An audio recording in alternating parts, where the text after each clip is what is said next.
Well, like I've said a million times before, the most important conversation is the one you have with yourself. You wake up with it, you walk around with it, you go to bed with it.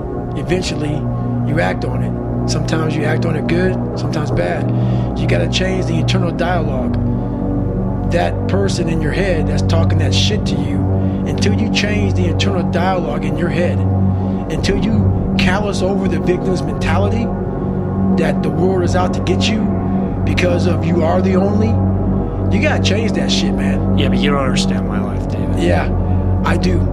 That's the thing about it. And that's why I can talk about it. But yeah, I get what you're saying. A lot of folks don't I get that mentality. I once had that mentality that no one understands what the fuck I'm going through. And if you keep that mentality, you're gonna stay in the same exact spot that you're in, that no one understands me. There's millions of people. Why do you think a book that I self-published, is doing so well with a story that's so fucked up? People I never forget when I went to a publishing house, like, who's gonna resonate with this story? No one's gonna buy this book. I'm like, are you not in the world?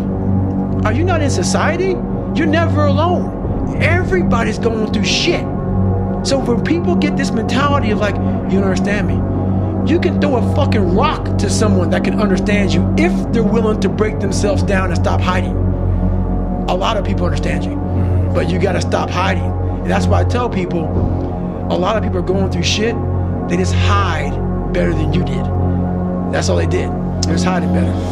You wanna build this nucleus around you of people who are saying, it's not okay to sleep in today. We gotta get after it. Hey, let me see your journal. You're supposed to be running 5 miles today, you only ran 3. You gotta have those people. Some people need those people. And it's important. But you wanna get to the point in your life, it's real important that you hold yourself accountable and those people start to fade away because you now got it. You wanna be that person because they're not always gonna be there to hold your hand. In times of need, even the hardest person forgets how badass they are. So I've been through a lot of shit in my life. When you're going through a hard time right now, you forget all the hard shit you endured. So the cookie jar is a reminder that, oh, I can get through this hard time right now, but you gotta take a second or two to reach into the mental cookie jar. It's just a reminder of how badass you are in hard times, because we just forget that bad time consumes our mind and we forget who we are. You have to do that every day, man. A lot of us are you become complacent. You become very civilized in life. The worst thing that can happen to a person, you become civilized. And that's exactly when it's over. That mindset right there to me is death. I'm not saying you can go as hard as you did when you were 20 or now at 43, but there's a new bar that you must always set in your life. And once you become complacent and you become civilized, you've arrived, you're no good for anybody.